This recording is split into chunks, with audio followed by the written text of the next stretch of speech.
तो अब आप लोग अपने माइक को म्यूट कर लीजिएगा। अध्यक्ष जी की अनुमति हो गई है कि इस कार्यक्रम को आरंभ किया जाए। तो हम इस कार्यक्रम को आरंभ कर रहे हैं, फिर लोग धीरे धीरे जुटेंगे। और दूसरी बात कि इसको हम लाइव भी कर रहे हैं फेसबुक पर, और फेसबुक पर कई लोग जुड़ गए हैं अब। और इस कार्यक्रम को आरंभ करने जा रहे हैं हम। आप लोग अपने अपने माइक को म्यूट कर लीजिएगा। जैसा कि आप लोगों को मालूम है कि हमारा आज का जो कार्यक्रम है वो लघु कथाओं पर केंद्रित है। हम लोग सप्ताह भर किसी एक विधा पर रचनाएं आमंत्रित करते थे, उस पर चर्चाएं करते थे, उसके लिए मुख्य अतिथि अध्यक्ष बनाते थे, और उन्हें ही आज हम ऑनलाइन प्रस्तुत करते हुए आज रशीद गौड़ जी भी उपस्थित हो गए हैं।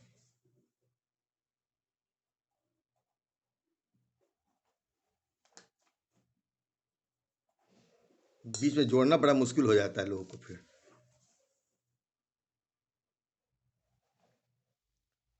हाँ, तो मैं कह रहा था कि कुछ बदलाव लाते हैं, हमेशा कुछ ना कुछ बदलाव हम लाते रहे हैं। और यह बदलाव का परिणाम बढ़िया रहा कि हमने कहा कि जो सबसे पहले जुड़ेंगे उनमें से रचनाकारों को प्राथमिकता दी जाएगी, जो बाद में आएंगे उनकी रचनाएं फिर अगली बार सुनी जाएगी। दूसरा बदलाव हमने लाया था कि 2 सत्र हम करें। पहला सत्र में हम किसी मुख्य अतिथि को बुलाएं, जिनके व्यक्तित्व कृतित्व पर हम चर्चा करें 15-20 मिनट। उस पर अध्यक्ष महोदय उस पर अपनी टिप्पणी दें, उनकी रचनाएं उनको पहले पहुंचा दें, और फिर हमारे अध्यक्ष महोदय भी अपने रचनाएं पढ़े उस पर टिप्पणी दें। यह हमारा प्रथम सत्र होता है, जो लगभग 30-40 मिनट का होता है। उसका हम दूसरे सत्र में जो भी रचनाकार उपस्थित होते हैं उनकी हम एक एक रचनाएं सुनते हैं, और उसमें बहुत संक्षिप्त टिप्पणी या सुझाव देते हुए हमारे अध्यक्ष महोदय उस पर टिप्पणी करते हैं। तो आज जैसा कि आपको मालूम है, आज हेलो फेसबुक के लघु कथा सम्मेलन में हमारे आज विजयानंद विजय जी, जो बाहर में बहुत पुराने साथी भी हैं, बहुत पुराने हमारे सहकर्मी भी हैं इस मंच के, विजयानंद विजय आज हमारी इस पूरे हेलो फेसबुक लोक कथा का सम्मेलन की अध्यक्षता कर रहे हैं। और हमारी आज के हमारे मुख्य अतिथि हैं चर्चित लेखिका, जो कविता कहानी हर क्षेत्र में अपनी अलग पहचान बहुत तेजी से बना रही हैं। वो है पूनम कटारिया जी, जो हमारे मंच पर उपस्थित हैं। हम उनका मंच की ओर से भी हार्दिक स्वागत करते हैं। आज समय पर वो हमारे मंच पर भी आ चुकी हैं। और अब हम, जैसा कि हम आपको मालूम होगा कि जो भी हमारे मंच पर उपस्थित होती हैं या होते हैं, उनके व्यक्तित्व कृतित्व को हम फोकस करना चाहते हैं, ताकि एक आम धारणा और पाठकों तक हम उस संदेश पहुंचा सके कि वो आजकल किस तरह का सृजन कर रही हैं या कर रहे हैं, और उनकी साहित्य में क्या योगदान है, कितनी तेजी से वो आगे बढ़ रही हैं, इसका हम मूल्यांकन कर सके। तो आज हमारे मुख्य अतिथि के रूप में वैसे ही लोगों को बुलाते हैं, और मूल्यांकन तो हम लोग सब मिल के करेंगे ही। तो आज हमारी जो मुख्य अतिथि हैं वो हैं हमारी पूनम कटियार जी।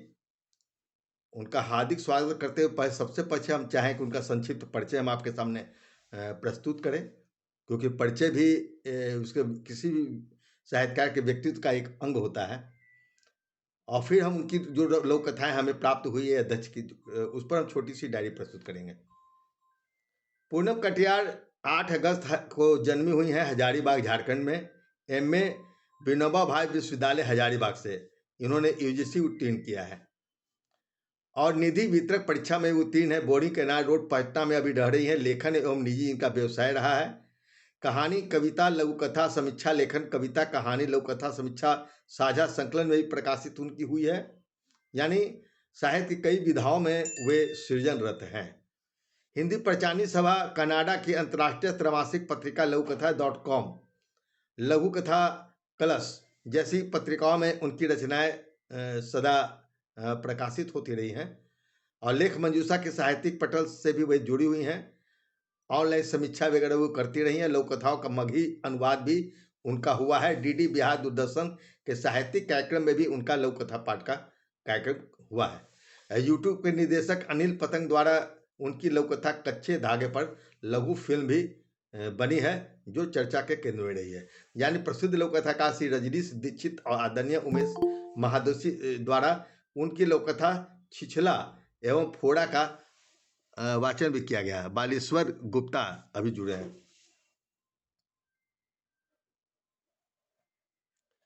यह उनकी संक्षिप्त परिचय है। और इसके बाद निश्चित तौर पर आप लोग हमारे जो आज के अध्यक्ष हैं उनका भी संक्षिप्त परिचय आप लोग जानना चाहेंगे और मैं देना चाहूँगा। वे हैं विजयानंद विजय जी, जो प्राणी विज्ञान हिंदी व शिक्षा शास्त्र में स्नातकोत्तर उन्होंने किया है। उप प्राचार्य है वे अभी राजकीय 10+2 आवासीय बालिका विद्यालय राजगीर नालंदा बिहार में। लेखन विधा उनकी है लघु कथा, कहानी, कविता और व्यंग्य। कई पुस्तकें इनकी प्रकाशित हुई है। विगत 20 वर्षों से लेखन में वे सक्रिय हैं। विभिन्न प्रमुख राष्ट्रीय व अंतर्राष्ट्रीय पत्रिकाओं में निरंतर लघु कथाएं, कविताएं, कहानियां, व्यंग्य और आलेख उनके प्रकाशित हुए हैं। लघु कथा, कहानी, कविता और व्यंग्य के अनेकों राष्ट्रीय और अंतर्राष्ट्रीय साझा संकलन भी प्रकाशित हुए हैं। उन्हें विभिन्न राष्ट्रीय अंतर्राष्ट्रीय संस्थाओं, पत्रिकाओं व साहित्यिक समूहों द्वारा लघु कथाएं, कहानियां, कविताएं व व्यंग्य रचनाएं पुरस्कृत और सम्मानित भी हुई है। जहाँ तक मुझे पता है वे बाल रचनाएं भी बहुत तेजी से लिखते रहे हैं और उनकी एक पुस्तक भी प्रकाशित हुई थी उनके संपादन में, जिसमें शायद मेरी भी एक बाल कहानी उन्होंने शामिल किया था और बहुत अच्छे प्रकाशन से वो पुस्तक आई है। वो उनकी एक मैंने प्रतिनिधि पुस्तक है संपादित, जो काफ़ी चर्चा के केंद्र में रही। उसके लिए मैं उन्हें बधाई भी देता हूँ। और धन्यवाद। उन्होंने देवभूमि समाचार देहरादून के अतिथि संपादक रह चुके हैं। राइजिंग बिहार साप्ताहिक पटना में तो सह संपादक में काफ़ी दिनों तक उन्होंने काम किया है। वे फिर जुड़ेंगे, मुझे विश्वास है। और संपादक ने 21 बालमन की श्रेष्ठ कहानियां, जो अभी मैं चर्चा कर रहा था, डायमंड बुक्स के द्वारा वह भारत कथामाला योजना के अंतर्गत विश्व 21वें के योजना के अंतर्गत प्रकाशित की गई। आप लोग तो जानते ही हैं कि डायमंड बुक्स की कितनी चर्चा रहती है, कितना स्थापित प्रकाशक है और उनके द्वारा यह बालमन कहानी बाल कथाकार 21 रचनाकारों की रचनाएं आई थी, जिसमें मेरी भी एक बाल कहानी थी। तो यह पुस्तक भी के लिए भी उन्हें बधाई देता हूँ। और सह संपादक कथा दशक मेरे संपादन में प्रकाशित हुई थी। आप लोग जानते होंगे इसमें पूनम कटियार जी भी कहानी है और भी 10 कथाकारों की कहानी थी। ये भी यह कथा संग्रह भी अपने आप में अभूतपूर्व रहा। काफ़ी लोगों ने इसे सराहा, एक मिसाल पैदा किया और यह बिना विजयानंद विजय जैसे सह संपादक के सहयोग का संभव नहीं था। तो उन्होंने और ऋचा वर्मा ने जो सहयोग किया, उनके प्रति हम हार्दिक आभार प्रकट करते हैं। और आप लोग के सहयोग से ही हम आगे सारी योजनाएं बना रहे हैं और आगे भी करेंगे। सुधा पांडे जी जुड़ गई हैं, सुधा पांडे जी भी जुड़ गई हैं। और मैं कह रहा था कि सभी को नमस्कार। नमस्कार नमस्कार। और इसी प्रकार हम देखते हैं कि लघु कथा संग्रह संवेदनाओं के स्वर 2020 में प्रकाशित हुए किस्सा कोला कृति सम्मान 2021 से भी उन्हें सम्मानित किया गया। रंग उभरते ही नए काव्य संग्रह प्रकाशित हुई 2023 में। इस प्रकार हम देखते हैं कि विजयानंद विजय जी काफ़ी सक्रिय रहे हैं। हमें प्रसन्नता का अनुभव इसलिए करते हैं कि हमारे अभिन्न मित्र हैं, हमारी संस्था से लगातार जुड़े हुए व्यक्ति यदि कुछ उपलब्धियां प्राप्त करते हैं तो सिर्फ उन्हें ही नहीं, सिर्फ हमें ही नहीं, बल्कि पूरी मंडली को वो प्रसन्नता का अनुभव होता है। और हम निश्चित तौर पर उनकी उपलब्धियां हम देखते रहे हैं और आगे भी हम उनको चाहें कि उनका सहयोग मिलता रहे। फिलहाल वे प्राचार्य हैं आवासीय बालिका विद्यालय राजगीर के। इस प्रकार उनका यह संक्षिप्त परिचय है। परिचय तो बहुत बड़ा है, लेकिन हम जानते हैं कि इतना परिचय किसी भी साहित्यकार के लिए पर्याप्त है। बाकी तो हम उनकी रचनाएं हम लोग पढ़ते ही रहते हैं और सबसे बड़ा परिचय तो रचना ही पाठकों को देती है कि रचनाएं कैसी। हम कितना लंबा चौड़ा परिचय दे दे, यदि रचनाओं में दम नहीं है तो फिर पाठक को भी उससे कोई खास प्रभाव नहीं पड़ता है। मुझे लगता है कि आज हमारे मंच पर जो दोनों रचनाकार हैं, उनकी अधिकांश रचनाएं, पांचों उंगलियां बराबर नहीं होती है, सबकी सब रचनाएं सबको पसंद आ जाए ये जरूरी भी नहीं है, लेकिन अधिकांश रचनाएं, चाहे वो विजयानंद विजय का हो चाहे पूनम कटियार का हो, अधिकांश लोग पसंद करते रहे हैं और अपनी मानक पर वे खड़ी उतरी है। कितनी खड़ी उतरी है अभी तो पूनम, आज के हमारी जो मुख्य अतिथि हैं पूनम कटियार, जब वो लोक कथाओं का पाठ करेंगी, एकल पाठ करेंगी प्रथम सत्र में, तो उसे आप पाठक भी देख सकेंगे निश्चित तौर पर। और हमने जो छोटी सी डायरी उनके ऊपर लिखा है, बस उसके लिए मैं 5-7-8 मिनट समय चाहूँगा। उसके बाद पूनम कटियार जी लोक कथा का पाठ करेंगे। नव चेतना की तिलस्मी लघु कथा लेखिका है पूनम कटियार। साहित्य की गद्य विधा में सर्वाधिक चर्चित और प्रासंगिक विधा लघु कथा बन गई है। इस बात को मुख्य धारा के संपादक, प्रकाशक और रचनाकार भी समझने लगे हैं। यही कारण है कि उपन्यास, बड़ी बड़ी कहानियां और कविता लिखने वाले रचनाकार भी लघु कथा सृजन के प्रति दिलचस्पी रखने लगे हैं। हिंदी लघु कथा के लिए सौभाग्य की बात है और उसके सेहत के लिए अच्छा भी है, क्योंकि लघु कथा अपने बंधे बंधाए बने फार्मूला से बहुत आगे बढ़ती हुई नजर आ रही है। विषय में भी टटकापन नजर आने लगा है, कथा वस्तु की पृष्ठभूमि में भी विस्तार होने लगा है। इस सब के बावजूद लघु कथा आज भी अधिक विवादास्पद स्थिति में आखिर क्यों है? मेरी समझ से इसका एक मुख्य कारण यह भी हो सकता है कि ढेर सारे नए साहित्यकार, रचनाकार जो लघु कथा के प्रति या कहें लघु कथा सृजन के प्रति जागरूक तो हुए हैं, अपना हाथ भी आजमाइश कर रहे हैं, और उनमें से अधिकांश वैसे हैं जो लघु कथा को शास्त्रीय पैमाने पर देखना नहीं चाहते।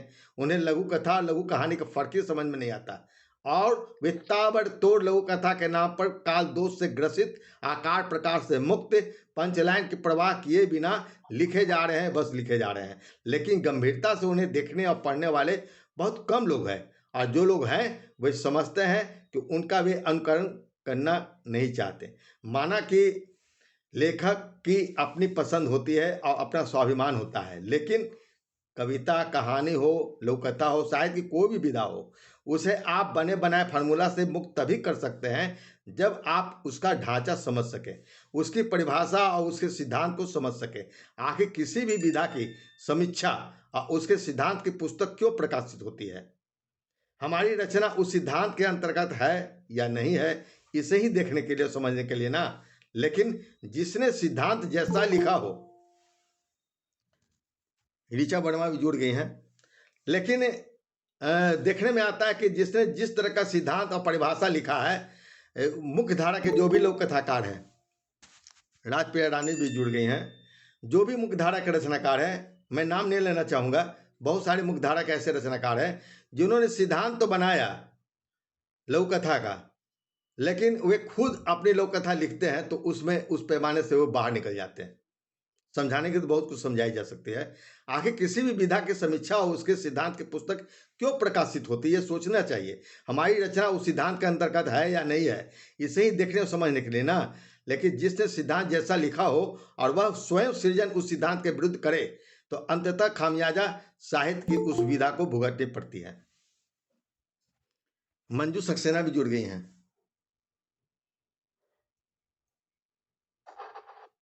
नमस्कार सभी को।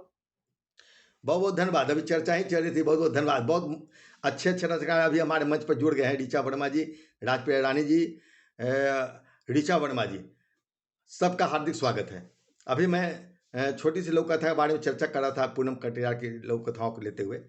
तो मेरी समझ से लगभग यही स्थिति आज लघु कथा के साथ है। इसलिए आज के रचनाकार समझ नहीं पा रहे हैं कि लघु कथा का वास्तविक ढांचा क्या है, क्योंकि आज भी पुराने मुख्य धारा के लघु कथाकार अपनी नवीन सृजन में ना तो आकार प्रकार का ख्याल रख रहे हैं, ना तो काल दोष का, और ना तो प्रभावकारी पंचलाइन का। मुझे खुशी है कि नए रचनाकारों में पूनम कटियार जैसी कुछ लेखक लेखिकाएं हैं जिन्होंने इन सारी बातों को दरकिनार करते हुए अपनी मौलिक दृष्टि के बावजूद लघु कथा के मर्म को समझ रहे हैं और लघु कथाकारों की भीड़ में वे अपनी पहचान बना रही हैं।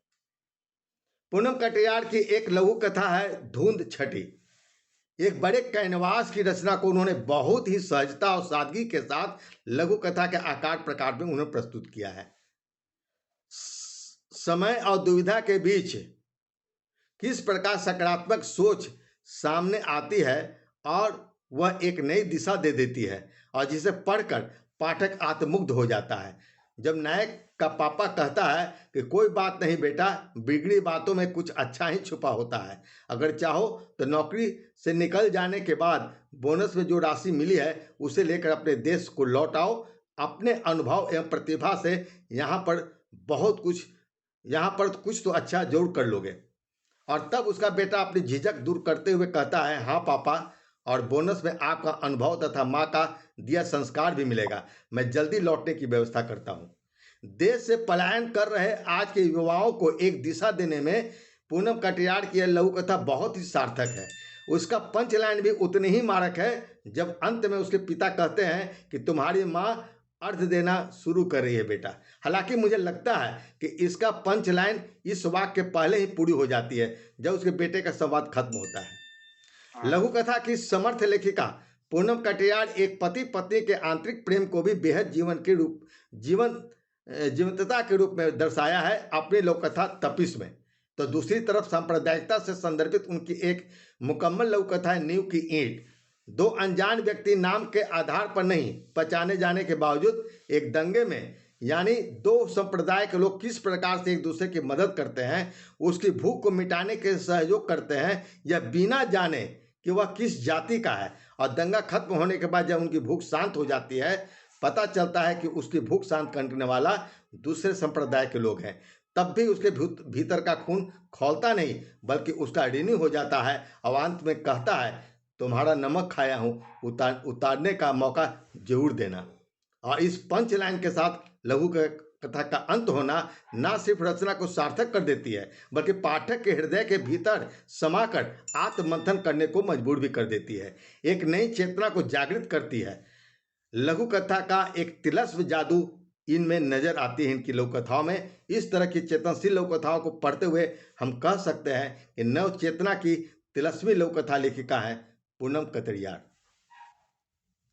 दोस्तों ये मेरी छोटी सी डायरी थी। इस लंबी डायरी पढ़ी भी नहीं जा सकते और न पढ़ना भी नहीं चाहिए। कोई बहुत सा लघु कथा की तरह हर आजकल हर चीज़ लघु हो तो ज़्यादा बेहतर है। तो चाहे आपको कैसी लघु हम तो नहीं कर सकते, बावजूद अब हम सीधे सीधे बढ़ते हैं। हमारे मंच में बहुत अच्छे अच्छे लोक कथाकार शामिल हो चुके हैं। डॉक्टर मंजू सक्सेना का हम हार्दिक स्वागत करते हैं इस मंच पर।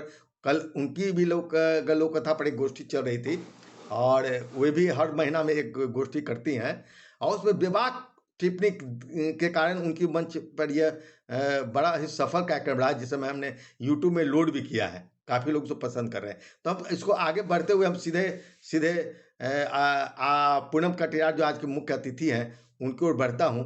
ऋचा वर्मा जी भी प्रभारी रही हैं, इस पूरे सप्ताह के मंच पर जुड़ गई हैं, उनका भी हार्दिक स्वागत है। और पूनम कटियार से निवेदन करूंगा कि कृपया मंच पर आएँ और इस कार्यक्रम का आरंभ करते हुए अपने दो शब्द प्रकट करते हुए अपनी लघु कथाओं का पाठ करें। उनकी लघु कथाओं का पाठ करने का समय होगा 12 मिनट। पूनम कटियार जी। धन्यवाद सर। सर्वप्रथम तो मैं अवसर साहित्य के इस पटल के संयोजक आदरणीय सिद्धेश्वर जी का हृदयतल से आभार व्यक्त करती हूँ और समस्त उपस्थित जितने जुड़ चुके हैं साहित्यकार उन सब का हार्दिक अभिवादन अभिनंदन करते हुए आज के अध्यक्ष आदरणीय विद्यानंद विजय जी को नमस्कार करती हूँ और आपसे अनुमति चाहती हूँ कि मैं अपनी लघु कथाओं का पाठ करूं। जी जी धन्यवाद। मैं अपनी पहली लघु कथा का पाठ कर रही हूँ, धुंध छठी। वह अपने आप को छला हुआ महसूस कर रहा था। 2 लाख के कंप्यूटर को शट डाउन कर वह उसके ऊपर झुका, सिसक पड़ा। घर गाड़ी की किस्तें, बच्चों के महंगे स्कूल फीस आदि खर्चे तो 3-4 महीने तक भर ही लूंगा, लेकिन उसके बाद दूसरी जगह इतनी तनख्वाह मिलेगी भी या नहीं। अब तो लोग उसकी काबिलियत पर भी शक करेंगे। इस अचानक आए भूचाल से बेचैन मन अब नकारात्मकता की ओर अग्रसर हो गया। न रहेगा बांस, न बजेगी बांसुरी। तभी भारत से पापा का वीडियो कॉल आया। चलो अंतिम बार पापा से भी बात कर लूं, सोचते हुए उसने फोन उठाकर पूछा, प्रणाम पापा, इतनी जल्दी अर्घ्य हो गया? नहीं बेटा, अभी थोड़ा कोहरा है, सूर्य के निकलते ही माँ अर्घ्य देगी। फिर थोड़े गंभीर होकर पापा ने कहा, बेटा नेट पर तुम्हारे संस्थान में हुई छटनी के बारे में पढ़ा था, क्या तुम भी? जी पापा, मुझे भी मेल आया है। न चाहते हुए भी सुमित सच नहीं छुपा सका। कोई बात नहीं बेटा, बिगड़ी बातों में कुछ अच्छाई भी छुपी होती है। अगर चाहो तो नौकरी से निकाले जाने के एवज में जो राशि मिली है उसे लेकर अपने देश लौट आओ। अपने अनुभव एवं प्रतिभा से यहाँ पर कुछ तो अच्छा जरूर कर लोगे। इतनी आसानी से पापा ने उसे रास्ता दिखा दिया सुमित ने खुशी से थरथराते हुए कहा, हाँ पापा, और बोनस में आपका अनुभव और माँ का स्नेह संस्कार भी मिलेगा। मैं जल्द ही वापस लौटने की व्यवस्था करता हूँ। तुम्हारी माँ अर्घ्य देना शुरू कर रही है, कहकर पापा ने फोन काट दिया। तो ये थी लघु कथा धुंध छठी। बहुत बढ़िया। मेरी दूसरी, जी धन्यवाद। मैं दूसरी लघु कथा है मोक्ष बंधन। सांझ के धुंधलके में दुनिया से छुपकर वह शहर से बाहर स्थित विश्राम गृह में प्रवेश की। वहां की भव्यता देख सेमली को अंदाज हो गया कि साहेब पैसे वाला है। श्याम कमनीय गात, खंजर नयन एवं चेहरे के भोलेपन ने साहब पर जादू कर दिया। उनके मन में कुछ होने लगा। अपने करीब बिठा उसके घुंघराले लट को सहलाते हुए साहब ने पूछा, कब से यह धंधा कर रही हो? जी वो आज पहली बार 2000 रुपया का बहुत जरूरत था, तो उसने हकलाते हुए जवाब दिया। मतलब? साहब की आवाज में आश्चर्य मिश्रित प्रसन्नता थी। मेरा मर्द शादी करके बाहर कमाने गया, फिर कभी लौटा नहीं। कितने साल हो गए? 10-11 बरस का बेटा है। बाप बेटे ने कभी एक दूसरे का मुंह नहीं देखा। थरथरा कर श्रेमली ने कहा। आगे वह कह रही थी, पितरपक है ना? पंडित जी बोले हैं, इतने बरस नहीं आने से आदमी को मरा हुआ मान उसका तर्पण करना होता है, तभी उसकी मुक्ति होती है। वह सिसक पड़ी। साहब का नशा फटने लगा। उन्हें लगा कि सेमली के पीछे कोई एक साया है, शायद उसके मर्द का है।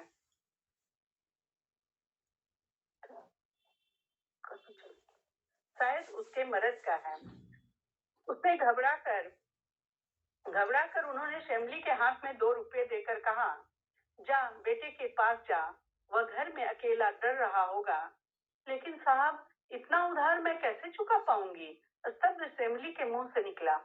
साहब, मैं आपका ऋण जरूर चुका दूंगी, उसके बिना मेरी मुक्ति नहीं होगी, कहते हुए वह तेजी से अंधेरे में विलीन हो गई। अगली लघु कथा है नींव की ईंट। हर हर महादेव और अल्लाह अकबर के नारों के साथ उपद्रवियों का हुजूम सड़क पर उमड़ पड़ा। रोड़ेबाजी के साथ डंडे भांजे जा रहे थे। नाला उड़ाही में लगा राजू जान बचाने के लिए खाने की थैली पकड़े शहर से दूर इस सूखे नाले के धसी पुलिया में के नीचे जा छुपा। उसके तुरंत बाद एक और भयभीत फटेहाल वहां आ पहुंचा। दोनों दम साधे वहीं चुपचाप पड़े रहे। थोड़ी घबराहट कम होने पर राजू ने अपनी थैली से रोटी सब्जी निकाली तो उसे भी खाने के लिए पूछा। उसने सकुचा कर कहा, तुम खा लो भैया, पास के गांव में मेरा परिवार रहता है, मैं तो यहाँ अकेला रहता हूँ, ठेले पर ही खाना खा लेता हूँ। राजू ने फुसफुसा कर कहा, तब तो 2 निवाला डाल ही लो, इस हुड़दंग में आज वह भी नसीब ना होगी। वो तो तुम ठीक ही कहते हो। दोनों का खाना होते होते पुलिस की गाड़ियों का सायरन बंद हो गया था और अब सन्नाटा छा गया था। दोनों बाहर निकल आए। विदा लेते हुए राजू ने हंसकर कहा, भाई, इस दंगे ने हमें दोस्त बना दिया। वैसे तुम्हारा नाम क्या है? नाम नाम पंडित ओमकार मिश्रा, पर सब लोग ओम ही कहते हैं।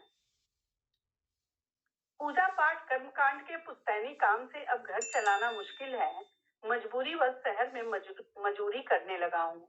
वैसे तुम्हारा नाम? अचानक राजू का चेहरा पीला पड़ गया। उसने लड़खड़ा कर कहा, मुझे सब राजू कहते हैं, लेकिन पूरा नाम रज्जाक अली है। सुनकर एक क्षण को ओम ठिठका, फिर उसे गले लगाकर कहा, तुम्हारा नमक खाया हूँ, उतारने का मौका जरूर देना। बहुत बढ़िया, बहुत बढ़िया। इसी को पंच लाइन कहते हैं। बहुत बढ़िया। धन्यवाद। अगली लघु कथा है तपीस। शीतलहर वाली इस रात में धोए बर्तन झोपड़े के अंदर रख मध्यम हो रही अलाव में मुनिया अपने ठिठुरे हाथ सेकने लगी और शंकर को ताना मारते हुए एक सुर में बक रही थी। शादी करके जिंदगी नरक हो गई, कोई सुख नहीं। दिन भर का थका मांदा शंकर उसकी बातों का जवाब देकर गर्मा गर्म भात तरकारी खाने का मजा खराब करना नहीं चाहता था। मन में सोचा, ब्याह कर आई थी तो कितनी भोली थी, मुंह से बोल नहीं फूटते थे। बेचारी मुनिया। खट्टे खट्टे मुंह जोर हो गई है, आंखें नींद से बोझी, कब लग गई पता ही नहीं चला। मुनिया को ठंड से थोड़ी राहत मिली तो उसका ध्यान शंकर पर गया, जो नींद में रहा था। अच्छा वाला दिखाओ जी, 12 मास खून पसीना जलाते हैं तो क्या घरवाली वास्ते एगो बढ़िया गरम शॉल नहीं खरीद सकते हैं? मुनिया के गाल पर 2 बूंद गरम आंसू के गिरे और बर्फीली ठंड गुलाबी ठंड में बदल गई। वह हौले से अपना फटा शॉल शंकर पर डाल उसके बाजू में सट कर सोने का प्रयास करने लगी। बहुत बढ़िया, बहुत बढ़िया। जी, अभी एक और लघु कथा छोटी सी अगर समय है तो सुना दूं। हाँ, सुनाइए। अगली लघु कथा है खुखरी। रेशमा ने आईने में खुद को निहारा, दुपट्टे को सीने से हटाकर पीछे की ओर खींचकर बाह के अंदर से लाकर कमर पर खोसा और तेज परफ्यूम की शीशी से स्प्रे कर पूरे शरीर को तेज महक से सराबोर कर एक फड़कता हुआ भोजपुरी गाना गुनगुनाने लगी, छलकत हमरो जवनिया ओ राजा।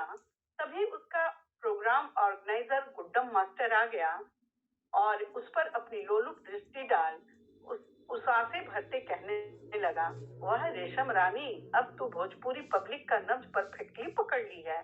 थोड़ा ई ब्लाउज के जगह वो बार में डांस करते समय वाला चोलिया पहन लेती तो कसम से पब्लिक पूरा स्टेज नोट से भर देता। तभी रेशमा ने अपने ब्लाउज में छुपाए खुखरी को फुर्ती से निकाल गुड्डम के गले सटाकर धमकाया, मास्टर, अनपढ़ विधवा हूँ, बच्चों को पालने की खातिर मजबूरीवश हुनर बेचकर घर चला रही हूँ, कोई धंधा नहीं कर रही। अरे मैं तो मजाक कर रहा था, तू तो बुरा मान गई। गुड्डम पसीने पसीने होते कहा और कमरे से बाहर जाने लगा। और तो मैं भी मजाक ही कर रही थी मास्टर, तुम तो नाहक ही डर गए। चल मैं आती हूँ। वापस ब्लाउज में खुखरी रखती रेशमा के चेहरे पर एक विजयी मुस्कान थी। बहुत बढ़िया, बहुत बढ़िया। पूनम कटे हो गया ना? ये मेरी लघु कथाएं थी जी, ये मेरी लघु कथाएं थी। मुझे लगता है 12 मिनट के हिसाब से मैंने तैयार करके रखा था। नहीं, ठीक। आप छोटी छोटी लोक कथाएं थी इसलिए आप बहुत पढ़ भी ली। क्या एक और रखी हुई है क्या? रखी तो हूँ सर, थोड़ा सा निकालना पड़ेगा मुझे, रहने ही दीजिए। हाँ, बस ठीक ठीक। धन्यवाद। हमारे मंच पर और भी कई लोग जुड़े हुए हैं, तो हम आपको बहुत बहुत धन्यवाद देते हैं। देखिए, हमारे कार्यक्रम इस प्रकार से आप देखते हो कि प्रथम सत्र में हम जो एक व्यक्ति, एक रचनाकार को बुलाकर कविताएं इकट्ठे सुनते हैं, 5-6 रचनाएं। एक रचना पर सही मूल्यांकन नहीं हो पाता कभी कभी रचनाकार का। वो स्वयं नहीं तलाश पाता है कि मेरी रचना जो मैं प्रस्तुत कर रहा हूँ लगातार वो पसंद आएगी कि नहीं आएगी। बहुत जगह कवि गोष्ठी में देखते हो कि लोग कहते हैं कि बहुत भीड़ है, बस एक कविता सुनाइए। वो बेचारा एक कविता सुनाकर ठगा सा महसूस करता है। तो कोई लेकिन जब एक साथ हम 5-6 रचनाएं सुनते हैं किसी भी रचनाकार की, चाहे वो कविता हो चाहे लघुकथा हो, तो उसका मूल्यांकन करने में एक सहूलियत भी मिलती है और उसका व्यक्तित्व और कृतित्व सामने आ जाता है कि हाँ, यह रचनाकार किस तरह लिख रहा है। तो आप लोग देखे हों कि आज जो पूनम कटियार ने अपनी लोक कथाओं का पाठ किया, तो उस पर पाठक तो सोचेंगे क्या लिख रहे हैं। वो तो प्रतिक्रियाएं भी आ रही है। कई लोगों ने लिखा कि लोक कथाएं जो उन्होंने प्रसारित किया, सुजीत वर्मा और संजय राय, कई लोगों ने उनकी लोक कथाओं को प्रशंसा किया है। तो हम इस क्रम में और ज़्यादा नहीं बोले, चूँकि मैं तो उनकी लोक कथाओं पर डायरी पढ़ ही चुका हूँ। अब मैं सीधे आता हूँ अध्यक्ष उद्बोधन के लिए। आज के हमारे अध्यक्ष हैं चर्चित लेखक, लघु कथाकार, कहानीकार, कवि, समीक्षक विजयानंद विजय जी। हम उन्हें बहुत ही आदरपूर्वक आमंत्रित करते हैं मंच पर एक अध्यक्ष के रूप में, और उनसे निवेदन करेंगे कि कृपया आज भी तो हमारे मुख्य अतिथि जो पूनम कटियार जी लोक कथाओं का पाठ किया है, उस पर अपनी अध्यक्ष टिप्पणी दें। विजयानंद विजय जी। जी, आपने बहुत ज्यादा प्रशंसा कर दी, मैं उस योग्य हूं नहीं। यह तो आपके महानता है। आप जैसे सुधी साहित्यकारों के साथ रहने का, बात करने का मौका मिल रहा है, ये मेरा सौभाग्य है। बहुत दिनों बाद मैं इस मंच से जुड़ा हूँ। कुछ ऐसी व्यक्तिगत परेशानियां थी इस वजह से मैं नहीं आ पा रहा था। बहरहाल पूनम कटियार जी की रचनाएं तो लघु कथा कलश और बहुत सारे संकलनों में मैं देखता रहा हूँ और कई जगह तो मैं भी उनके साथ रहा हूँ। तो ये लघु कथा अच्छी लिखती हैं, इनकी भाषा बड़ी प्रबल है और शब्दों में, भाव में बहुत धार है इनकी रचनाओं में। धुंध छटी और नींव की ईंट, इसकी चर्चा पटल पर हो चुकी है। ये रचना आई थी तो मैंने उस पर अपनी प्रतिक्रिया दी थी। फिर भी मैं कुछ बात कहना चाहूंगा। आज के युग के लिए धुंध छटी जो लघु कथा है बहुत ही अच्छी लघु कथा है। आज बच्चे पढ़ लिख लेते हैं और उनके मन में इच्छा होती है कि मैं विदेश जाऊं, अच्छी नौकरी करूं, अच्छे पैसे कमाऊं, उसके बाद फिर मैं या तो वहीं सेटल कर जाऊं। वैसे में बहुत तरह की परेशानियां होती हैं और किन्हीं कारणवश अगर वहां उनके व्यवसाय पर कोई खतरा होता है, आजकल मंदी का दौर हो जाता है तो बहुत सारी कंपनियां बंद भी हो जाती है, वैसे में वो लाचार हो जाते हैं। तो वैसे ही एक लाचार युवक की ये कथा है जिसमें वो निराशा में डूब जाता है और अपने जीवन का अंत करना चाहता है, लेकिन एक शब्द, एक वाक्य जो उसके पिता का उसे सुनने को मिलता है, उससे वह निराशा से आशा की ओर मुड़ जाता है। आशा की एक रोशनी दिखाई देती है और उसी विश्वास की डोर पकड़ करके वो वापस अपने घर की ओर चल पड़ता है। तो एक सकारात्मक संदेश देती हुई, एक सकारात्मक परिणाम देती हुई ये लघु कथा है, बहुत अच्छी है। बहुत बहुत धन्यवाद इसके लिए। जी बिल्कुल। दूसरी लघु कथा थी मोक्ष बंधन। तो समाज में गरीबी इस कदर है कि लोग ऐसे ऐसे काम करने को मजबूर हो जाते हैं जिसके लिए उनकी अंतरात्मा गवाही नहीं देती है। तो मजबूरियां होती हैं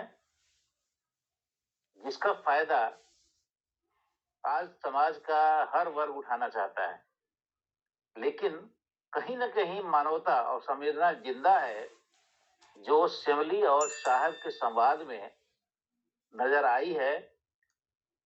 चेतना जागृत हुई है साहब की और उसने उसके दर्द को समझा है और समझ करके उसके भाव को और उसके जीवन की मुश्किलों को दूर करने के लिए उसे जितना बन पड़ता है वो करता है।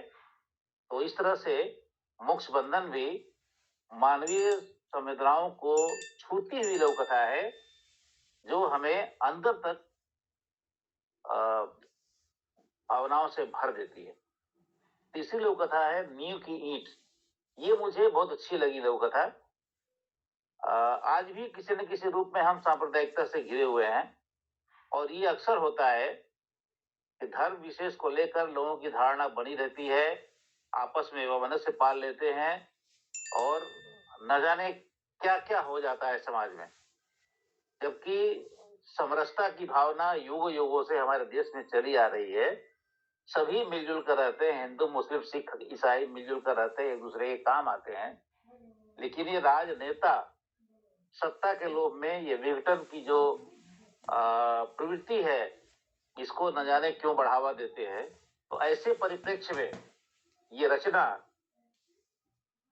एक मानवता को जोड़ने की कड़ी है, जहां पर राजू और एक पंडित ओम जी ये दोनों मिलते हैं विकट परिस्थितियों में, विषम परिस्थितियों में एक दूसरे के साथ अन्न साझा करते हैं, निवाला साझा करते हैं और ऐसे दोस्त बन जाते हैं जो एक मानवता की कड़ी है।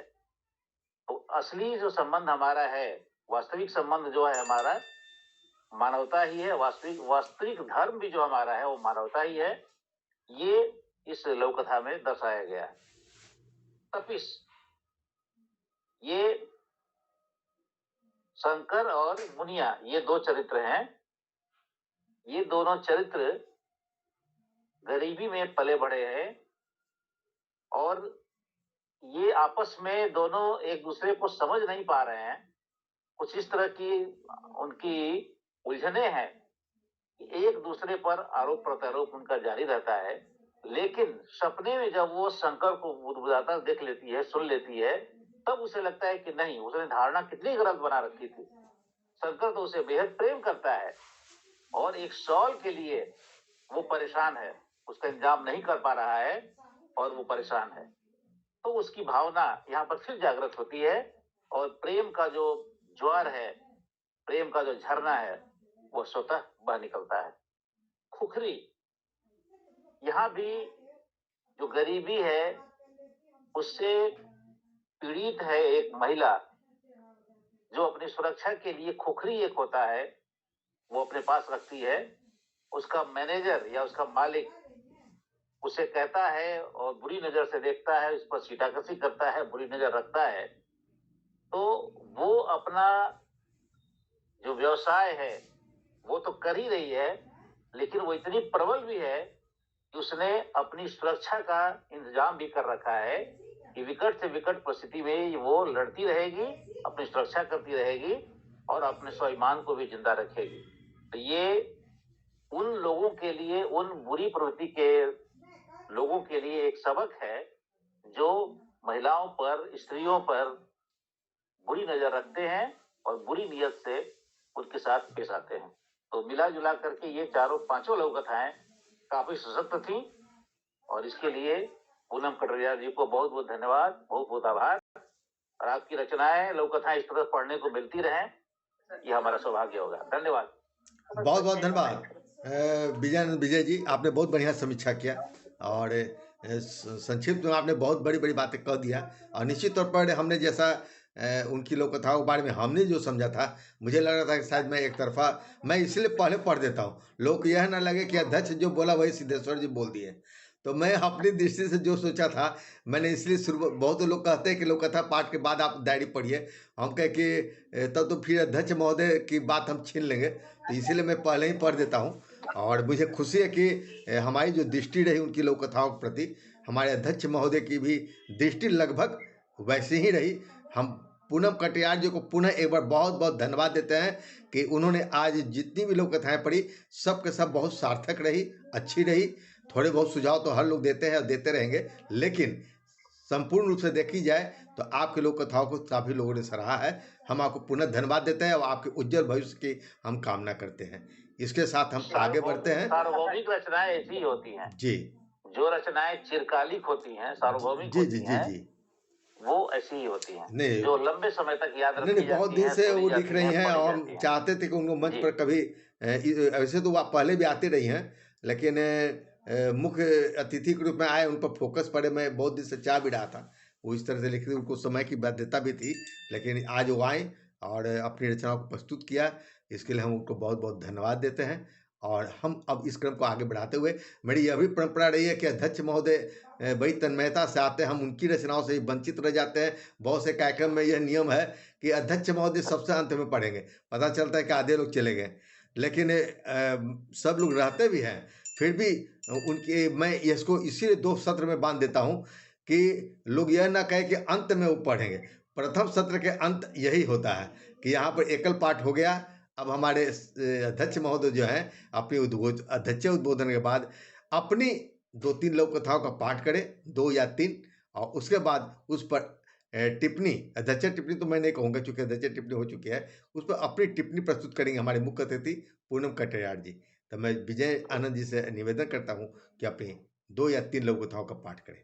विजय जी। ऐसा है, मुझे किताब निकालनी पड़ेगी, मेरे सामने अभी है नहीं, तो कार्यक्रम को आगे बढ़ाइए, तो तक मैं पुस्तक लेके आता हूँ। आप पुस्तक लेके आइए, तब तक हम मंजू सक्सेना जी से 2 मिनट बात कर लेते हैं। आप जल्दी लाइए, ताकि फिर उसके बाद दूसरे सत्र का आरंभ हो जाएगा। जी बिल्कुल बिल्कुल। हम जैसे लखनऊ से बुलाए मंजू सक्सेना को, तो लखनऊ से विजय कुमारी मौर्य जी तुरंत जुड़ गए। क्या बात है, दोनों में 60-60 है क्या भाई? विजयानंद मौर्य जी को भी हार्दिक स्वागत है। और मैं मंजू सक्सेना जी लघु कथा के वैसे तो ये बहुत अच्छे शायर हैं, बहुत अच्छी कहानीकार है, कितना गिनाई जाए। अभी मेरी हाल में किताब जो आई है सिद्धेश्वर की गज़लें, उसका संपादन भी डॉक्टर मंजू सक्सेना ने ही किया है। तो आप जान सकते हैं कि वो गज़ल की एक सशक्त हस्ताक्षर है। तो मेरी गज़लें तो उनकी ऋणी हो गई है, मैं तो ऋणी हूँ ही, लेकिन लोक कथा के क्षेत्र में वो काफ़ी अच्छे काम कर रही हैं। लोक कथा के विकास में भी उनके योगदान को भुलाया नहीं जा सकता। तो मैं चाहूँगा जब तक विजय जी आते हैं अपनी लोक कथाओं को लेकर, तो वे अभी जो लोक कथाएँ उन्होंने सुना पूनम करते, देखिए त्वरित समीक्षा देना तो बड़ा कठिन काम होता है, मैं जानता हूँ। कई इसीलिए मैं पहले लोक कथाओं को मांग कर लोग भेजता हूँ। इसके बावजूद एक पाठकीय रूप में कि आपने जो उनकी लोक कथाओं को सुना तो आपको कैसी लगी, क्या आप उसे कुछ सुझाव भी देना चाहते हैं क्या? तो हम डॉक्टर मंजू सक्सेना को आमंत्रित करते हैं, और आज हमारी वही विशिष्ट अतिथि रूप में उन्हें आमंत्रित करते हुए, चूंकि अभी अध्यक्ष महोदय कवि लोक कथा पढ़े भी नहीं हैं, तो मैं चाहूँगा कि वो अपनी भी एक आध लोक कथा सुनाएंगी, और लेकिन उसके पहले वे पूनम कटियार की लोक कथाओं पर अपनी संक्षिप्त टिप्पणी दें, और लोक कथा के बारे में भी 2-4 लाइन बोल सकती हैं डॉक्टर मंजू सक्सेना जी। बहुत बहुत धन्यवाद सिद्धेश्वर जी, और यहाँ पर उपस्थित सभी लघु कथाकारों की पावन उपस्थिति को मैं सादर प्रणाम करती हूँ। अभी मैंने पूनम कटियार जी की लघु कथाएं सुनी और पढ़ी भी थी। ये सब बहुत अच्छी लघु कथाएं हैं इनकी। ये तो बहुत अच्छी बात है कि आपने पढ़ी भी थी, बहुत अच्छा थी। एक एक लघु कथा इनकी काबिले तारीफ है, और सबसे बड़ी बात यह है कि इन्होंने हर लघु कथा का विषय, जैसे आजकल एक घिसे पिटे विषय चले आते हैं, पति पत्नी या घरेलू बातें, जी बिल्कुल, विषय में एकदम टटकापन है जी।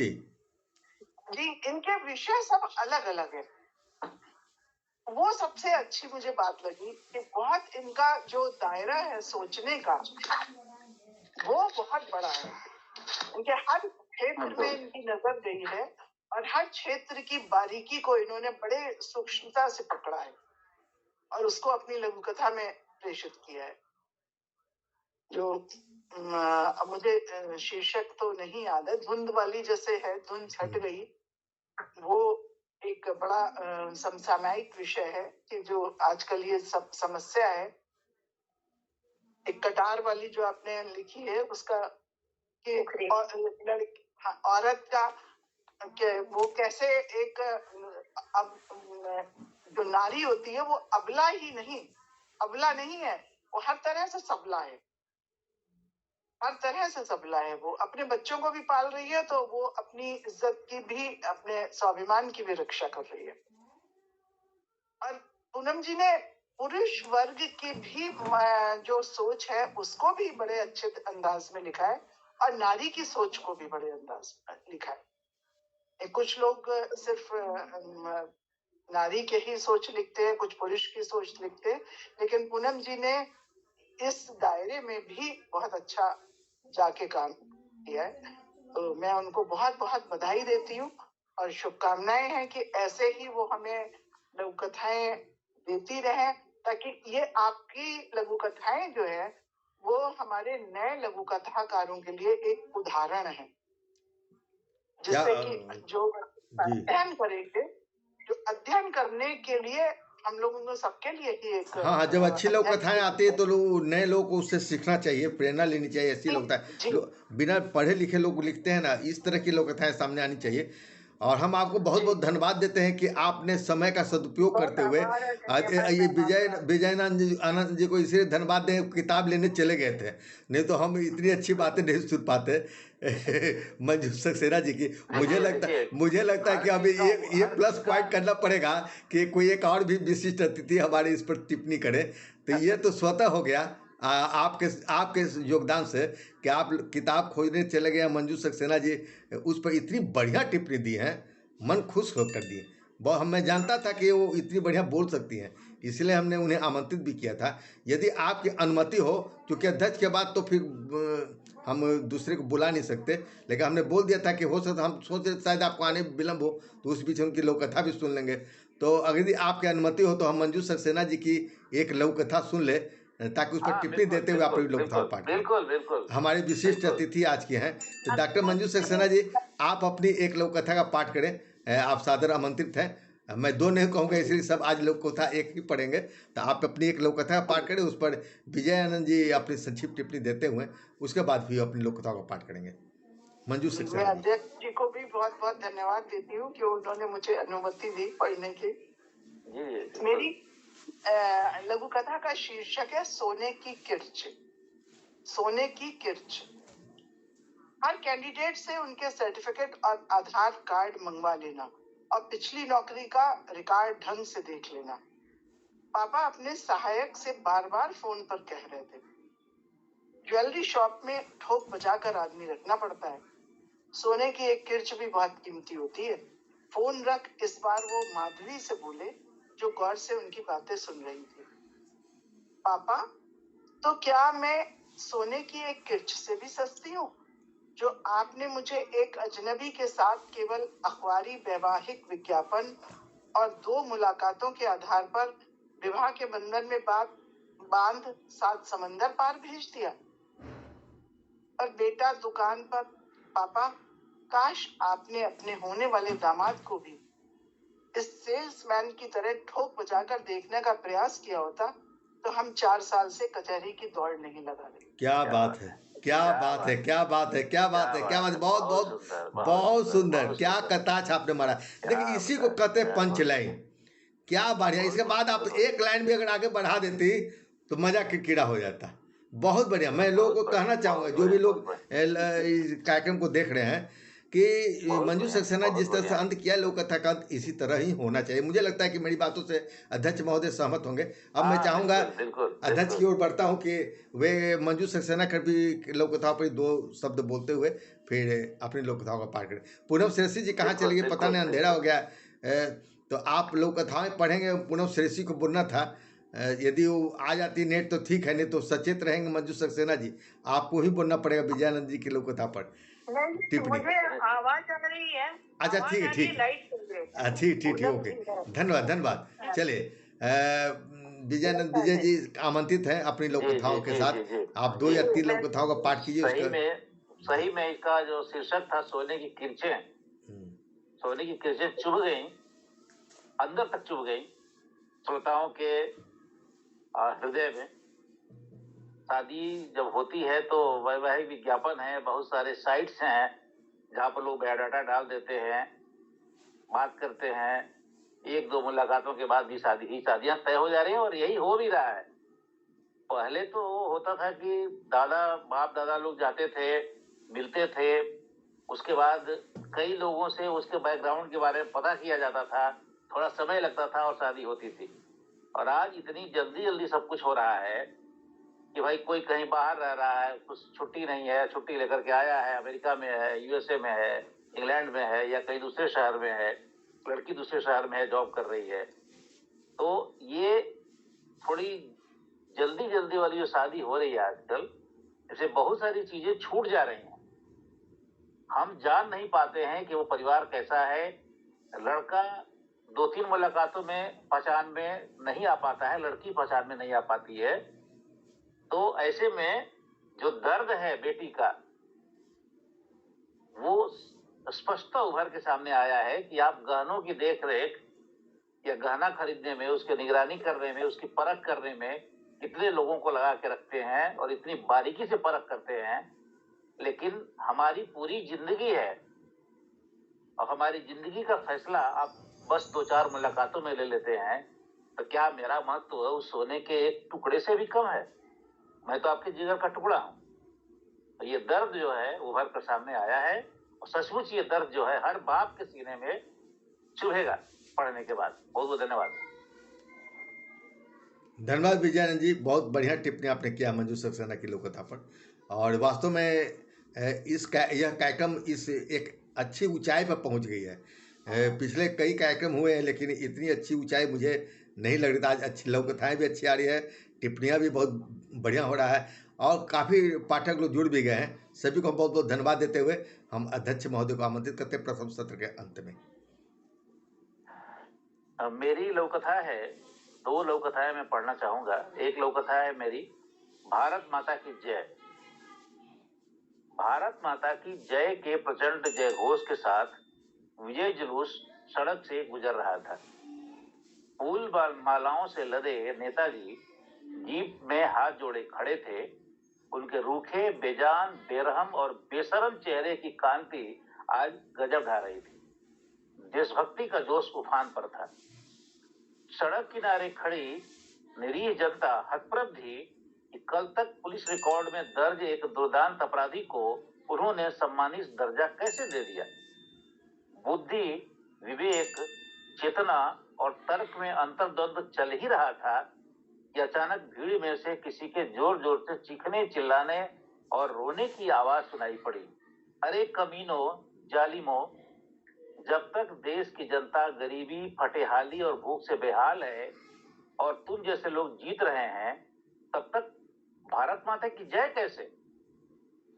उसकी चीख अनुत्तरित प्रश्न बनकर हवा में तैरने लगी। भीड़ अब चिथड़ों में लिपटे, बेतरतीब बाल दाढ़ी बढ़ाए, एक हाथ में तिरंगा और दूसरे में एक बड़ा सा पत्थर उठाए उस चीखते चिल्लाते हुए व्यक्ति को देख रही थी। लोग उसे पागल कहते थे। क्या बात है, बहुत सुंदर, बहुत बढ़िया। दूसरी लोक कथा है धर्म और मजहब। जंगल के सारे जानवर बेचैन हो गए थे। पास के नगर में व्याप्त सन्नाटे ने उन्हें बेचैन कर दिया था। वे नगर में आए तो अंदर का दृश्य देखकर वे सिहर गए। चारों ओर आग की उठती लपटें, धुआं, कालिख, राख, जली हुई बस्तियां, यत्र तत्र जले अजले शव और हवाओं में घुलती अमानुषिक और दमघोटू गंध। लगता है लोग यहाँ आपस में ही लड़ मरे हैं। एक वृद्ध बंदर ने लंबी सांस खींचते हुए कहा, क्या सचमुच ऐसा?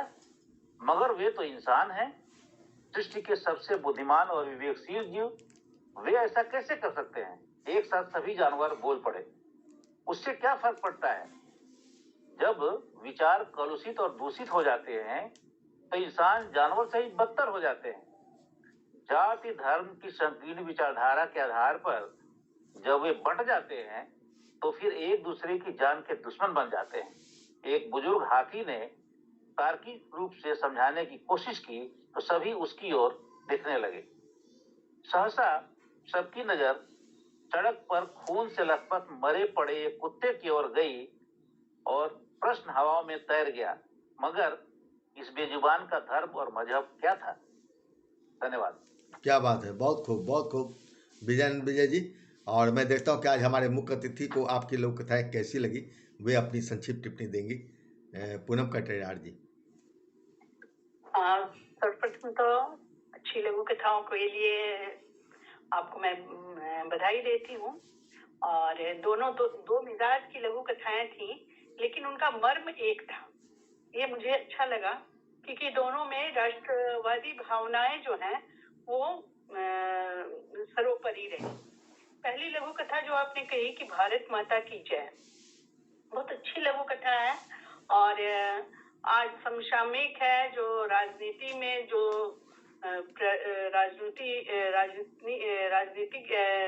राजनीतिक लोग जो हैं, नेता जो हैं, जिस तरह से मानव को या अपनी जनता को छल रहे हैं, उसको आपने यहाँ उद्घाटित किया, उसको खोल कर रख दिया।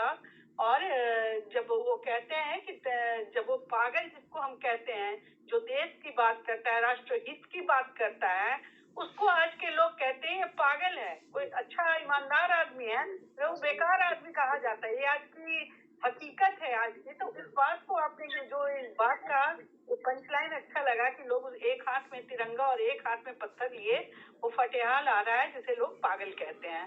बड़ी अच्छी लगी ये बात कि सही बात है। इस बात को आपने उठाया और इसको उद्घाटित किया। और दूसरी लघु कथा की सबसे विशेषता यह है कि मानवेतर कथा है और उसके बहाने आपने जो पात्र चुने हैं सारे मानवेतर पात्र हैं और उन मानवेतर पात्रों के माध्यम से आपने मानव की बात की है। उस लघु कथा की विशेषता ये रही, शायद धर्म और मजहब नाम था, मुझे ठीक से याद नहीं है उसमें।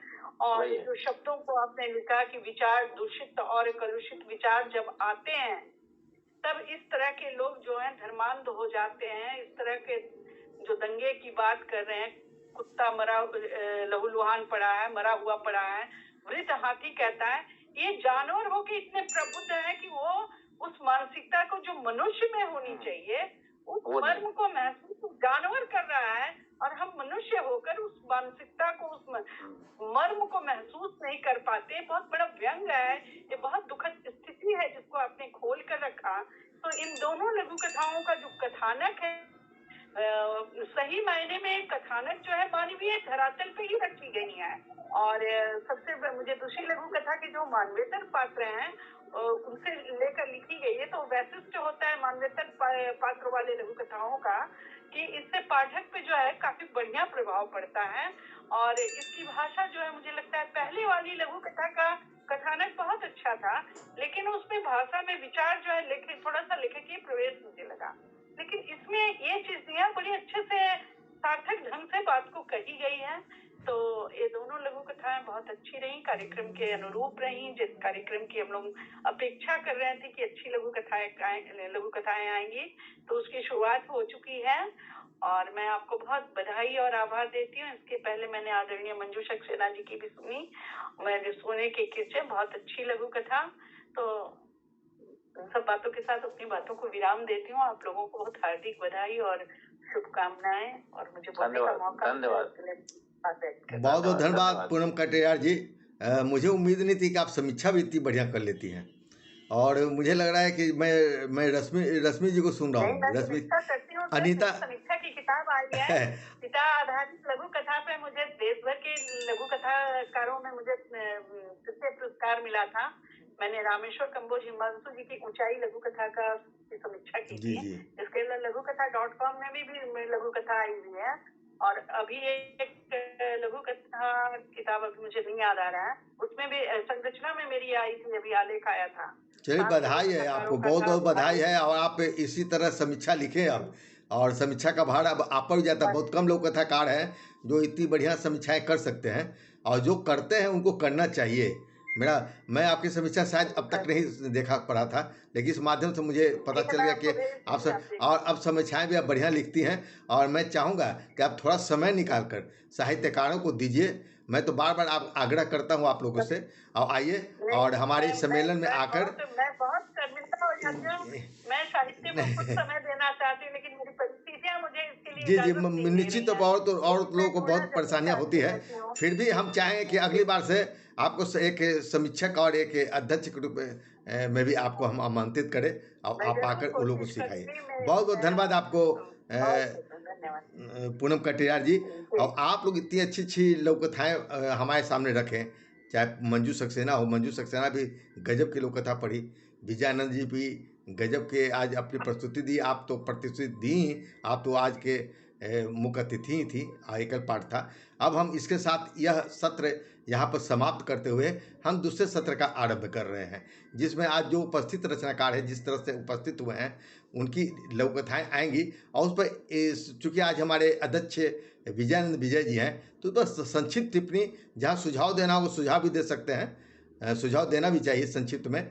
और उन रचनाओं पर बहुत संक्षिप्त में बोलेंगे ताकि हम अधिक से अधिक रचनाकारों को सुन सकें। लगभग हमारे पास 1 दर्जन लोककथाकार हैं, लेकिन हम अपने कार्यक्रम में हम अपनी रचनाएं शायद नहीं पढ़ते जल्दी, लेकिन आज इतनी अच्छी लोककथाएं हैं कि मुझे भी लगा कि मुझे एक लोककथा मुझे भी पढ़नी चाहिए। तो यदि अध्यक्ष जी का अनुमति हो तो मैं अपनी लोककथा से इस दूसरे सत्र का आरंभ करता हूँ और आगे बढ़ता हूँ। बहुत छोटे आकार की लोककथा इसलिए पढ़ रहा हूँ मैं, समय ना लेते हुए छोटे आकार की लोककथा पढ़ रहा हूँ। और लघु कथा का शीर्षक माँ है। माँ। रूपा, हम दोनों की शादी हुए 3 साल गुजर गए, आज हमारी दूसरी सालगिरह है। अच्छा, तुम सच सच बताओ कि ईश्वर की कृपा से घर में सभी सुविधाएं मौजूद होने के बावजूद तुम उदास क्यों रहती हो? क्या मेरे प्यार में कोई कमी महसूस हुई? ... बोलो ना रूपा, चुप क्यों हो? आखिर किस चीज़ की कमी है? एक औलाद की। एक भी बेटा सॉरी, फोन आ गया था। बोलो ना रूपा, तुम क्यों चुप क्यों हो? आखिर किस चीज़ की कमी है? औलाद की। एक भी बेटा या बेटी हो जाती तो मैं अपने जीवन को सार्थक समझती। अपनी औलादी तो अपनी नहीं होती रूपा, क्यों ना हम कोई बच्चा गोद ले लें? फिर भी अपना खून तो अपना ही होता है ना। यह तो सोचने समझने का फ़र्क है, वरना आजकल अपनी औलाद भी अपने खून की कीमत अक्सर नहीं चुका पाती। तो फिर लेकिन बच्चे को गोद लेने के बाद भी तो मैं बांझ ही कहलाऊंगी ना। नहीं रूपा, माँ कभी बांझ नहीं होती। क्या बात है। तो ये मेरी बहुत लोक बढ़िया, कथा थी। बहुत बढ़िया। तो मैं चाहूँगा इस पर भी संक्षिप्त टिप्पणी हमारे अध्यक्ष महोदय दे, उसके बाद हम और आगे क्रम बढ़ाते हैं। इस पर कुछ टिप्पणी करने की जगह भी नहीं बची है। लघु कथा ने तो सब कुछ कह दिया। माँ तो माँ होती है, माँ बस माँ होती है। उस पर कहीं कोई ये नहीं है कि हमारी संतान हो या हमने गोद लिया है। माँ की ममता जो है वो एकदम चिरंतन है, इसका कोई मोल नहीं है। और आज के दौर में बहुत से ऐसे दंपत्ति हैं जिन्हें संतान नहीं होती है, तो उनके लिए एक संदेश भी है कि बच्चा गोद लेकर के भी उसे आप माँ का दर्जा, बाप का दर्जा दे सकते हैं। हालांकि दौर तो बड़ा खराब अभी चल रहा है कि नई पीढ़ी जो है वो ऐसी निकल रही है कि आगे जाकर के वो पता नहीं क्या होगा, भगवान करे ऐसा न हो। लेकिन ये पीढ़ी इस हद तक दिग्भ्रमित हो चुकी है कि एकल उनकी सोच हो गई है कि पति पत्नी और बच्चा, बस यही हमारा परिवार है, बाकी से कोई मतलब नहीं है। तो ऐसे में अपनी संतान का न होना उन्हें खटकेगा। लेकिन उसका पूरक भी है जो छोटी सी, अति छोटी, अति लघु कथा में इन्होंने बहुत बड़ी बात कर दी। माँ की महत्ता को इन्होंने बताया है। बहुत बहुत धन्यवाद, बहुत अच्छी लघु कथा है। धन्यवाद विजयानंद जी। आज तो समीक्षा भी बहुत बढ़िया कर रही है पूनम जी, तो हम चाहें कि 2 लाइन इस पर वो भी बोल दें, उसके बाद हम क्रम आगे बढ़ाएं। नहीं, आपकी लघु कथा वाकई बहुत, जो अंत इसका है, जो पंचलाइन है कि माँ कभी बांझ नहीं होती, बहुत खूबसूरत है, बहुत खूबसूरत है। यही इसका सार है इस लघु कथा का। और बाकी जो कथानक है वो पढ़ते हुए ऐसा महसूस नहीं होता है कि अंत में अब पंचलाइन ऐसा आता है कि एकदम पाठक जो है उसके मर्म को छू जाती है, और यही आके आपकी लघु कथा सार्थक हो जा रही है। तो पात्र और ये इतने सहज है, इतने सरल है कि लगता है हम छोटी सी कोई लघु कथा यूं ही पढ़ रहे हैं। लेकिन अंत आते आते जो आपने वो पंचलाइन किया है, और जो माँ होने की, जो माँ की जो महत्ता है, इस एक लाइन में माँ की महत्ता भी प्रतिपादित हो रही है, वो ममता भी निकल के आ रही है, वो बांझपने का जो कंटक है, जो शूल है, चुभता है, वो भी निकल जा रहा है इसमें। तो बड़ी अच्छी लघु कथा है आपकी। इस लघु कथा को शायद मैं पहले पढ़ी या सुनी हुई हूँ, और बहुत ही खूबसूरत लघु कथा है। बहुत बधाई हो आपको इस लघु कथा की। बहुत बहुत धन्यवाद। वैसे मुझे लग रहा है कि मैं संयोजक में हूँ, शायद इसलिए आप बड़ाई कर रही होगी, लेकिन चले जो भी है मैं स्वीकार करता हूँ। और नहीं, आपकी मैं आपको पता है ना कि मैं एकदम, आपने एक बार मुझे अपनी कुछ लघु कथाओं का दिया था और मैंने समीक्षा की थी ऐसे ही ऑनलाइन के लिए। जी। तो आपको पता है कि मैं कभी भी या तो मैं चुप रह जाऊंगी, नहीं तो मैं अनावश्यक बोल ही नहीं पाती हूँ। बहुत बहुत धन्यवाद आपका। तो आप निश्चित तौर पर आप एक मैं ये कहना चाहता हूँ कि पूनम कटरियाल जी बहुत अच्छी समीक्षक भी रही हैं। बहुत बढ़िया। हाँ, तो क्यों नहीं हम स्विच करें इस चीज को, और आज से ही इनकी समीक्षा इसी सत्र से शुरू की जाए। और आज मैं इनसे अनुरोध करूंगा कि आज जितनी लोक कथाएं आ रही हैं, इनकी समीक्षा पूनम जी करें। अरे ऐसा अंत में मैं संबोधित करूंगा। आप अंत बोलेंगे? यदि पूनम जी स्वीकार कर ले तो ही तो अध्यक्ष जी की अनुमति है, मैं नहीं कर सकता। ये अगर आपकी बात को स्वीकार कर ले तो मुझे लगता है कि आज उनकी समीक्षा काफी मूल्यवान होने जा रही है। वो कुछ सीखेंगी भी इस माध्यम से और ज्यादा। क्या पूनम जी आप स्वीकार करती हैं? ये जो गुरुतर भार मुझे दे रहे हैं, तो मैं उसका वहन करने का प्रयास जरूर करूंगी। और बिल्कुल मार्गदर्शन करते रहिएगा। एकदम बहुत चलिए। तब मार्गदर्शन करने के लिए अध्यक्ष महोदय बैठे हुए हैं, वो संपूर्ण रूप से अंत में अध्यक्ष उद्बोधन देंगे। बहुत बहुत धन्यवाद विजय जी। बात को टालना मेरे लिए उतना सामर्थ्य नहीं है कि मैं अध्यक्ष की बात को टाल लूं। मैं चाह भी रहा था कि आप जब समीक्षा करती हैं जी, ये अच्छा मंच है, ये ऐसा मंच है जहाँ हम लोग खुले मन से हर बात कर देते हैं। जी बिल्कुल, यही होना भी चाहिए। औपचारिकता तो सिर्फ काम के लिए होता है, नाम के लिए होता है, लेकिन हम लोग बिल्कुल अनौपचारिक से ही मिलते हैं। एकदम बहुत बहुत धन्यवाद आपको विजय जी। और जी बिल्कुल अच्छी बात। देखिए राज बोहरा जी भी जुड़ गए हैं, बहुत अच्छे रचनाकार। बहुत बहुत स्वागत है राज बोढ़ा जी का। राज बोढ़ा जी भी जुड़ गए हैं, बहुत अच्छे रचनाकार हमारे हैं।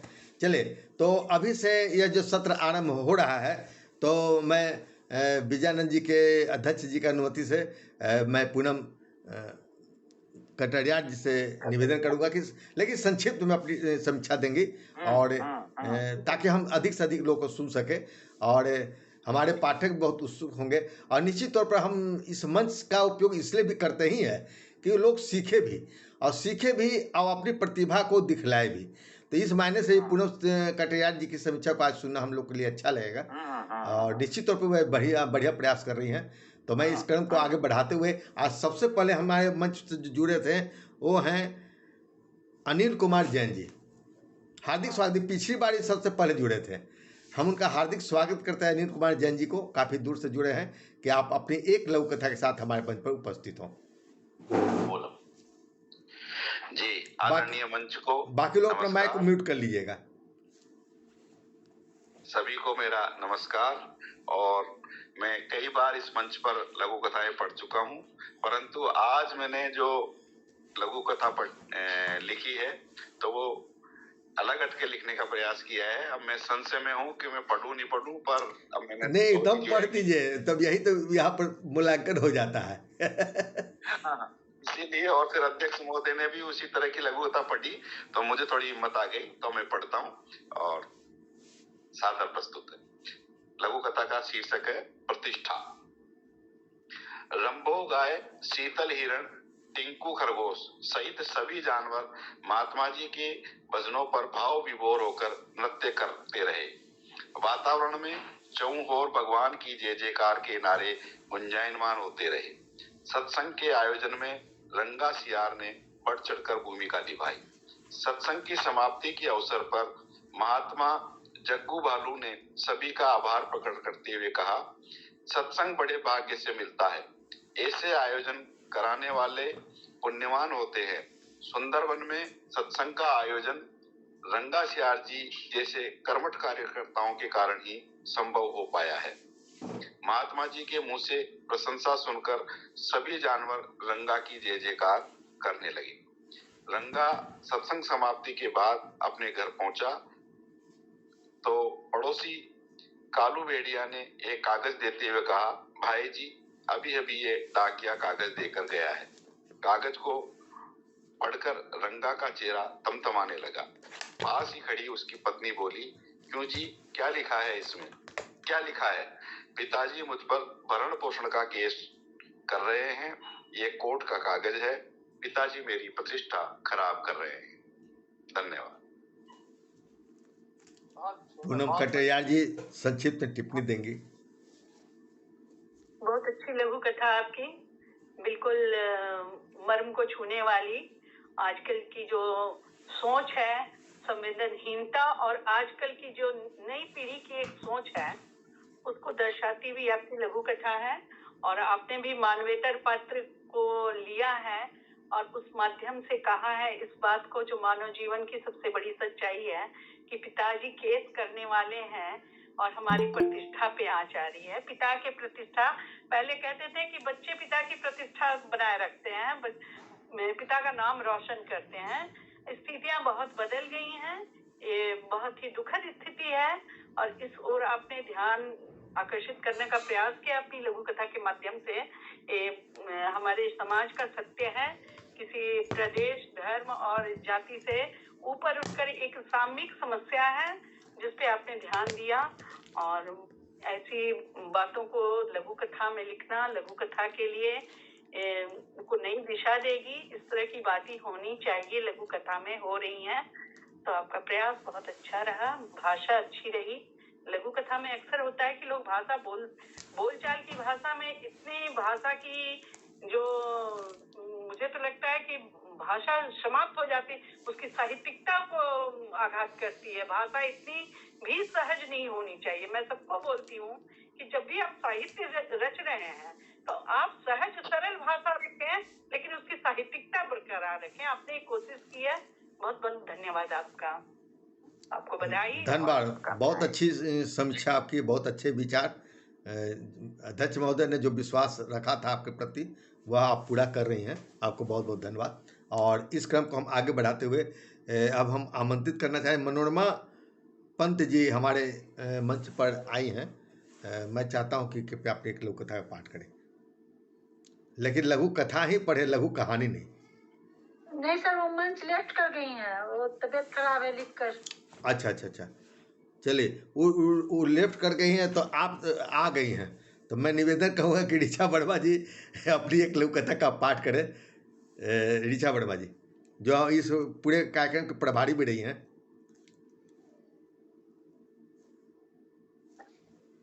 सभी को नमस्कार। और मानवेतर लघु कथाएं चल रही है तो मैं भी एक मानवेतर लघु कथा ही सुना देती हूँ। वैसे इतनी अच्छी अच्छी लघु कथाएं कही गई है, एकदम सटीक, कि मुझे थोड़ा संकोच भी हो रहा है। फिर भी 4 दिन की चांदनी। आज लहरें बहुत खुश थी। वे बार बार किनारे जाती, अटखेलियां करती और लौट आती। पिछले कुछ दिनों से इंसानों ने नदी और उसके किनारों की साफ सफाई में दिन रात एक कर दिया था।